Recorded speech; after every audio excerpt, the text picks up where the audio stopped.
Eu sei que o momento não é bom do futebol cearense, o Ceará perdeu ontem, foi derrotado pela equipe do Mirassol. A gente falava da importância do jogo e da dificuldade da partida. Caio e Renato, não era surpresa para ninguém a competitividade do time que está, assim, vivendo o melhor momento da sua história, da sua centenária história, né, Caio? É verdade, você não foi surpresa para ninguém que o Ceará teria dificuldade. A grande decepção foi que a gente viu... Sabe quando você vê um filme ruim? Filme ruim e a sequência do filme ruim costuma ser pior. A gente já tinha visto esse filme. Do Ceará tem pouca criatividade, só que a sequência de ontem foi ainda pior. Renato Manso, e aí o Ceará usou como um único meio para chegar ao gol, ou praticamente assim, quase só o cruzamento, né? Foram dezenas de bolas na área e o Ceará não foi efetivo, né? Ótimo dia para você. É impossível imaginar que isso não é orquestrado, que não é, pelo menos, ali visualizado pela comissão técnica durante uma partida. O Ceará insistiu, se a gente for transformar em números, são 69 cruzamentos. E se a gente for diminuir aqueles que foram cortados, a quantidade de finalizações reais são muito poucas. Então é um time que foi muito pobre na criação de jogadas, apesar do volume, e por isso também não conseguiu competir contra o Mirassol. Vamos ver como é que foi a derrota. Terceira derrota em casa, a segunda seguida na Série A do Brasileirão. Pedro Raul, de cabeça. De cabeça, outra vez. Terceira cabeçada. Quarta tentativa, nada. De canhota, então, nada. As seguidas finalizações mostravam que o Ceará entrou decidido a voltar a vencer no Brasileirão.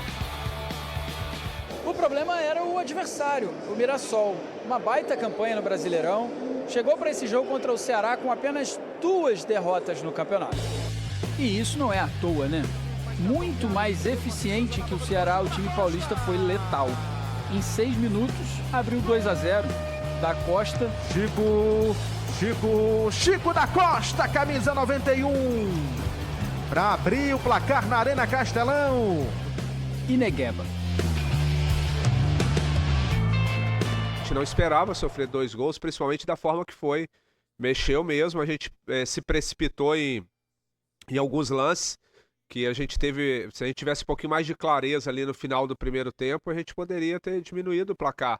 A gente fez algumas escolhas ali porque ficou um pouco afobado. Então, no intervalo, o grande desafio foi nesse sentido, de acalmar, posicionar a equipe e fazer com que a gente pressionasse a equipe do Mirassol, a saída de bola, recuperasse, mas que tivesse tranquilidade para ter a posse de bola, circular e tentar achar o momento certo para forçar. Mas a equipe deles também teve um mérito, né? Se defendeu muito bem. O segundo tempo era para ser diferente, mas não foi. Uma infinidade de cruzamentos para a área. Ao todo, no jogo, inacreditáveis 69 cruzamentos. Pedro Raul quase que sozinho tentando alguma coisa. E de tanto insistir nos cruzamentos, uma hora a bola ia entrar. E entrou, mas a arbitragem pegou impedimento no lance e o gol do Ailon não valeu. Então a gente vai tentando de várias formas ali, às vezes a bola tá teimando em não entrar, né? Eu ficaria assim chateado se a gente estivesse modificando e não conseguisse sair do lugar. Eu acho que a gente tem modificado, tem tentado, mas aí falta o detalhe ali final, que aí é mais do atleta mesmo. A fase é ruim. Terceira derrota seguida em casa e a quinta derrota nos últimos 6 jogos do Brasileirão.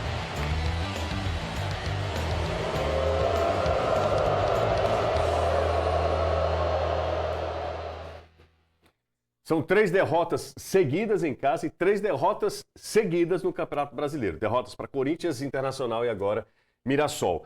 Gente, bora falar mais sobre esse revés do Ceará em casa, o que era uma grande força, né? O que era um grande trunfo do Ceará, não tem sido nos últimos 3 jogos, né? E o Ceará estagna na tabela de classificação, Renato e Caio. Olha, você vê o Ceará ontem, você vê um time extremamente dentro daquilo que a gente já tem visto nos últimos jogos. Muito pragmático, muito burocrático, sem criatividade e um time que insistiu em apenas uma jogada o tempo todo. O jogo foi 2-0 para o Mirassol e o Mirassol finalizou muito pouco ao gol do Bruno, muito pouco. Mas a quantidade de vezes que chega lá na frente na minha opinião, não quer dizer quem dominou o jogo, quem esteve à frente do jogo. Se a gente falar de ritmo, o Mirassol controlou o ritmo o tempo todo. O Ceará teve muita dificuldade de encaixar o Mirassol no seu campo de defesa. As saídas aconteciam com muita liberdade. O gol que a gente está vendo do Mirassol é uma jogada pelo lado direito que ficam vários jogadores do Ceará observando um cruzamento. E o Chico da Costa, um jogador que chegou agora, já faz o 3º gol em 3 partidas, está posicionado sozinho, sem marcação. Assim como já aconteceu contra o Corinthians, assim como aconteceu contra o Internacional, o lance com o Alan Patrick. Então, foi um Ceará que depois que tomou o 2-0, que quis voltar para o jogo, já era tarde demais. E aí, isso, obviamente, escancara uma situação. Porque o que é que o Ceará precisava? Reagir, precisava de força, precisava de peças que dessem a possibilidade do Ceará elevar o seu nível durante a partida. E não teve. E não tinha ontem no banco de reservas uma opção ou algumas opções que permitissem ao Léo Condé elevar o patamar técnico. Quem entra no segundo tempo é uma troca de lateral, o Bruno Tubarão entra o Lourenço no lugar do Sobral, que fez uma partida bizonha no primeiro tempo, e entra o Ailon, que voltou a jogar de 10, já tinha jogado na Série B do ano passado, e entra muito mais porque as opções que o Condé tem não estão dando conta do recado. O Matheus Araújo até entra no final do jogo e o Romulo sumiu, não entra mais. Então, aí vale um adendo, só para terminar a minha parte. O Ceará, a gente falava aqui do Ceará quando ele ganhava. Quando ele ganhou do Grêmio, quando ele ganhou do Vasco, quando ele empatou com o Santos fora.